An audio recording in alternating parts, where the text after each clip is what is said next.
guys, it is Tanya and welcome back to the channel and welcome back to another speed build. Today I am building a small but large family home, and what I mean by that is it's on a small lot. It's a very small house, but it is 4 bedrooms. Also, it's come to my attention recently by you guys that it's been a while since I did a base game house, so this is entirely base game as well. And I hope you guys like it. This comes in at 76,000 simoleons, and as I had mentioned, it has 4 bedrooms, but it also has 2 bathrooms. And I think that's pretty much it for all of the important specs of it. But I had a lot of fun figuring out the shape of this. It took a lot of fiddling with the roof to make it work, but I figured it out in the end. It was just a process. Definitely a process. You'll get to see a majority of that struggle here, trying to make it so the upstairs is fully functional but still hidden within the roof, because I really like that look, and that's really realistic in a lot of houses. But in The Sims, if you have the roof going over the top of the floor, you can't see into it and things clip in, and it's kind of a mess. So I took a long time trying to figure out how to make it work properly, and figured it out eventually. So that's what this is. So there's a lot of different roof pieces. I really enjoy roofing though, so this wasn't that big of a deal, but it's still quite a process. So figuring that out now. And the upstairs actually only has 1 bedroom in it. It's a very small upstairs. I imagined that upstairs was just kind of attic space that they converted into a small bedroom when they had a 4th kid they weren't planning on having, as well as there's an office space and playroom area up there as well. It's very small, but I imagine it was just converted over time to be a functional space for this family. But yeah, we're just still working on the roof. We work on the roof for absolutely ages, and I did a decent amount of landscaping in this house as well, because for some reason whenever I do base game houses, I really enjoy going through debug and grabbing a lot of stuff from the show live edit objects sheet to make the place look a little bit more special and detailed, because I'm just limited to what's in base game. But ever since we got those things unlocked earlier this year, there's so much more in base game. You just have to go through and search through those long categories of debug. But I figured it out and picked out some stuff that I thought was pretty cute. I also had been thinking about using this red roof, but it didn't end up working out in the end for what I was going for. So we did change it later on to like a grayish color. But I thought that looked nice. I always try and use this red roof, and I feel like I never successfully do it. I just really like the red roof, but I don't know how to make a house look good with it. So if you guys have any suggestions on how to make it look good, that would be great, because I'd like to use this color roof at some point, because I think it's really pretty. It's just, it never works out for me for some reason. But here we are figuring out the colors on the outside. It ends up being white and blue for the most part. We have a mixture of bricks and paneling as well. And I loved using that window in the front, that like pointed top rounded window. It's so pretty. I thought that was a nice focal point. And that's actually in the child's bedroom that is in the like kind of attic space. So they might be the unexpected child, but at least they get a really pretty view out their window. I would honestly love a window like that in my house. I think it is so pretty. And I've only ever had like basic rectangle windows. But anyway, here is the final roof color that I ended up going with, which is this more blocky gray color. I think it came out really nice, and I love just how cozy this house looks. I was really going for something kind of cozy, but I'm probably not going to call this like cozy family home or cozy base game home, because I'm pretty sure I've used both of those names already. So I honestly have no idea what this is being called, but I guess you guys do by now, because if you're watching this, then the video has a name, unless I like upload it as base game unknown or something. Yeah, I don't think I've ever accidentally uploaded something with like what I saved them as, but that would be funny. Yeah, it would just say to upload in big caps at the end of it. If you were ever curious how I name my files, I name it whatever I think I'm going to name it, or like kind of what it is. And then I use all caps and write to upload at the end. So I know it's finished. But anyway, that's very unimportant and probably not very interesting to most of you guys. But here we are figuring out some more of the landscaping and drawing out some pathways to walk into the house, as well as a place to park your car. which we still don't have functional in the game, but that's okay. I really like the decorative ones that we got with the Show Live Edit Objects cheat. As I mentioned, I'm overusing that in this build because I just do that when I make base game houses. But I really like how this landscaping came out over here. It's mostly greenery with some lavender as well, and I think it just came out really nice. It's really pretty simple for the landscaping around this house. I didn't want it to be too over the top, but I also wanted it to be pretty lush. So I think I figured that out and had a pretty good like combination of that. Just not too much. I don't think I went over the top, but you guys can let me know. And of course, I imagine there was a kid in this house, so I did add the jungle gym since that is something we have with base game. I feel like I always want to add the swing set because that's something that's more realistic to me. Because growing up, I didn't know anyone that had monkey bars in their yard, but I knew a lot of people with swing sets. So unfortunately, though, that came with seasons. And I think there's one that came with Island Living as well. So, you know, if you have those packs, you can place it down. But I was trying to keep this entirely base game, so I did not include that. We just have monkey bars at this house, but it's still a cute item. I'm glad that your Sims can use that. And I'm actually forgetting, is it only kids or can teenagers use it too? I know with the swing set, everybody can use it. I really like when the Sims team makes it so items are usable by all the life stages, or at least most of them. I mean, even the toddler pool, which only toddlers can splash around in, anyone can just kind of lounge in that, which I think is so fun. So I like when they do stuff like that, but unfortunately, I don't think the monkey bars are like that. I'm pretty sure they're just kids, but I could be wrong. Please let me know if I am. I'm just like imagining how cute it would be to have like teenagers sitting on top of it and like having a first kiss or something. That'd be really, really cute. But anyway, we just figured out the floor plan here. When you first walk in, we have the living room, and then we have 3 bedrooms over to the left side, a bathroom and a kitchen towards the back. And then upstairs, we have a bedroom, a bathroom, an office, and playroom area.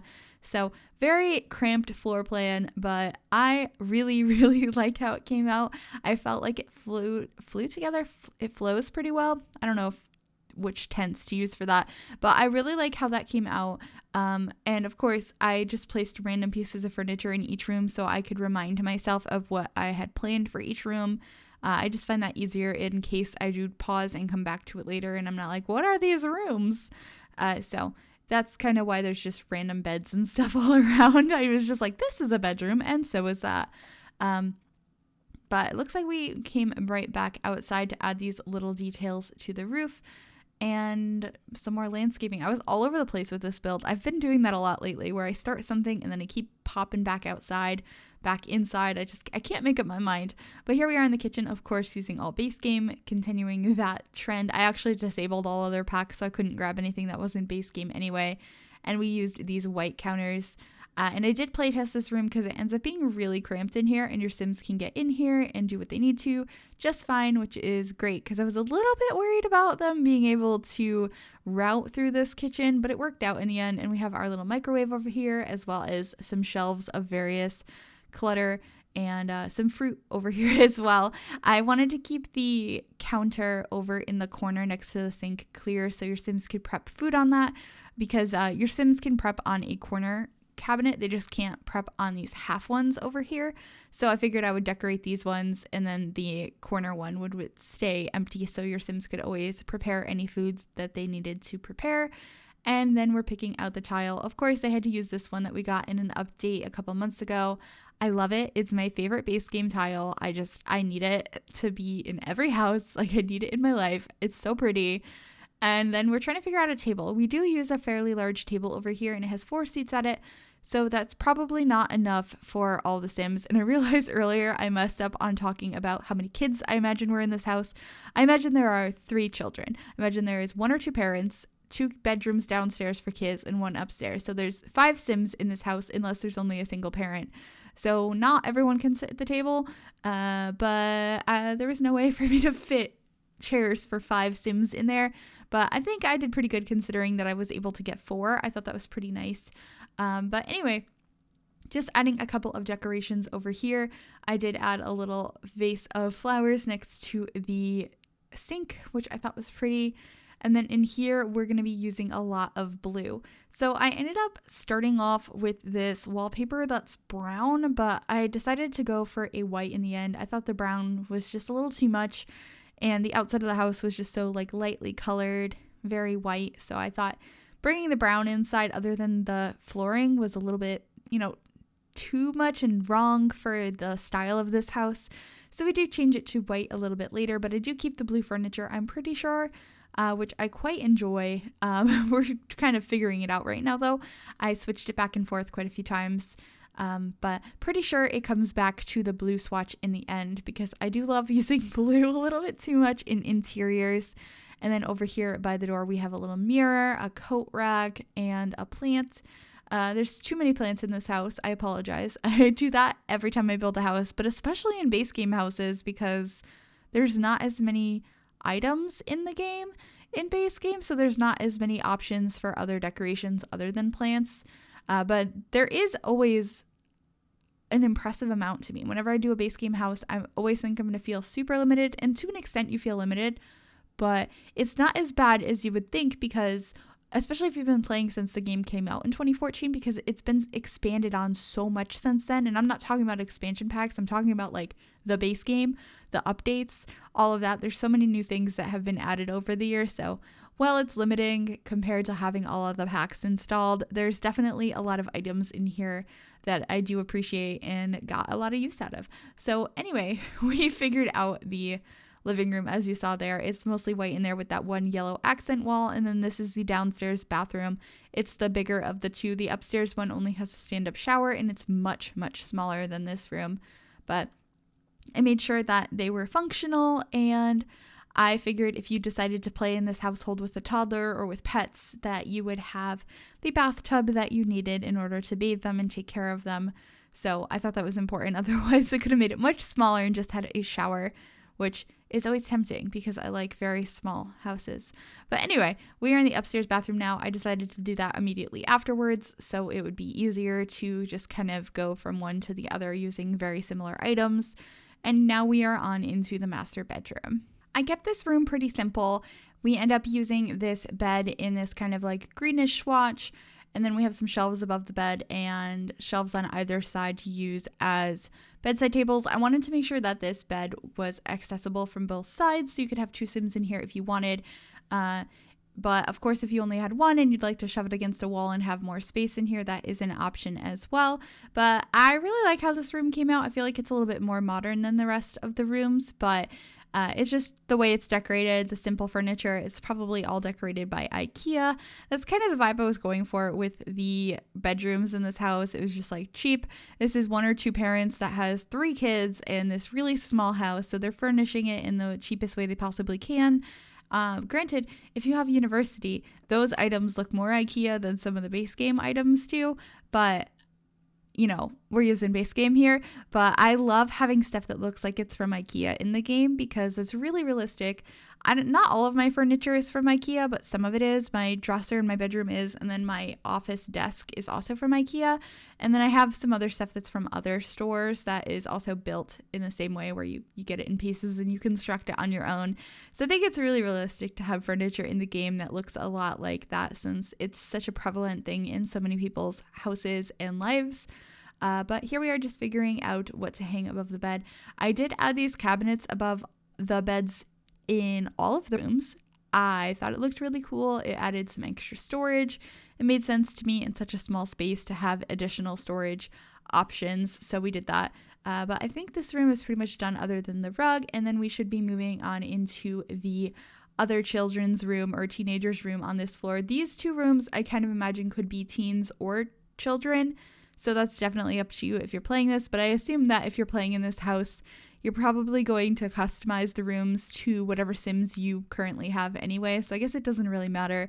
But if you guys would like to download this house, it is available in the Sims 4 gallery if you search Gryphi or the hashtag MsGryphi. That information is also down below, as well as a link to the gallery website if you'd prefer to download it that way. So I obviously used a pretty strong pink color scheme in this bedroom. I really like the swatch that came on this bed, the black or the grayish color that goes with the pink. I've always really enjoyed that color scheme, so I was excited to go ahead and use that because I really don't use it that often. and just adding a couple of last decorations up there before we head up here into the attic space where we have this other child's bedroom. I used the kind of like classic kids furniture from base game that has the little like dinosaur footprints on it. I think it is so cute, and I love how vibrant the colors are on this bed. That like kind of pinky red color is so pretty and so bright. It's not what I use too often, but I do really enjoy that color scheme. And of course, adding lots of toys around in here to make it look very full of, knickknacks, essentially. I know when I was a kid, I had toys absolutely everywhere, and I wanted that to be portrayed in this room. We got like a teddy bear on the bed, we got the book bag, we got all the little toys on the bedside table, and then some posters as well. We have a Henry Puffer poster, Henry Puffer, Harry Potter, and a little reading thing as well. That's a dinosaur reading a book. I thought tying in the dinosaurs, tying in like liking to read with like reading Henry Puffer books. I thought it was kind of cute.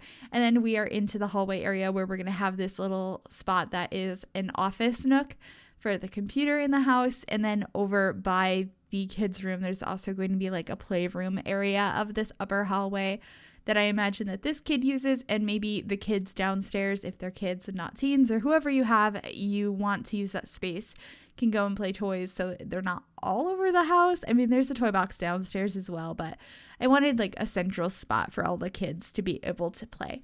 But anyway, we're going to be coming to the end of the video here shortly. I hope you guys did enjoy this. If you did, make sure you give this video a big thumbs up. You can also subscribe to the channel if you have not already. And if you click that bell, it'll turn on notifications so you'll be notified of every single time I upload a new video. But I think that's pretty much it. Just adding these last couple finishing touches, more dinosaurs because yes. And yeah, that's it. Thank you guys so much for watching, and I will see you all next time. Bye, everybody.